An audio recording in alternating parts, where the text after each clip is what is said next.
एक समय की बात है, एक छोटे से गांव में एक शिव भक्त रहता था जिसका नाम रमेश था। रमेश भगवान शिव का अटल भक्त था।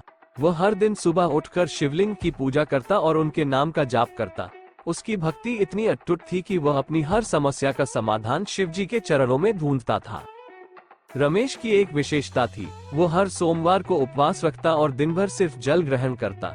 उसकी निष्ठा और भक्ति को देखकर गांव के लोग उसे सम्मान की दृष्टि से देखते थे। लेकिन उसकी भक्ति की सच्ची परीक्षा उस समय हुई जब उसके जीवन में एक बड़ा संकट आ गया। एक दिन रमेश के खेतों में भयंकर सूखा पड़ गया। उसकी फसलें जलने लगी और पानी का एक बूंद भी नहीं था।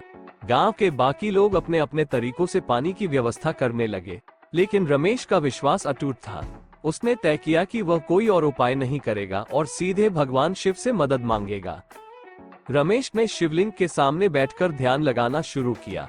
उसने पूरी श्रद्धा और भक्ति के साथ भगवान शिव से प्रार्थना की, हे भोलेनाथ, मुझे विश्वास है कि आप मेरी पुकार सुनेंगे। मेरी फसलें जल रही हैं, कृपया मुझे इस संकट से उबारें। कई दिनों तक रमेश ने तपस्या की, लेकिन कोई चमत्कार नहीं हुआ।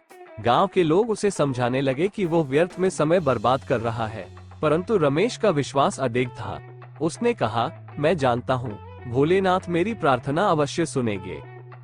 और फिर एक दिन अचानक आसमान में बादल छा गए। गांव में किसी को इसकी उम्मीद नहीं थी। भारी बारिश होने लगी और रमेश के खेतों में पानी भरने लगा। फसलें फिर से हरी भरी हो गई। ये देखकर गांव के लोग चौंक गए और रमेश की भक्ति की प्रशंसा करने लगे। रमेश ने अपनी सफलता का सारा श्रेय भगवान शिव को दिया।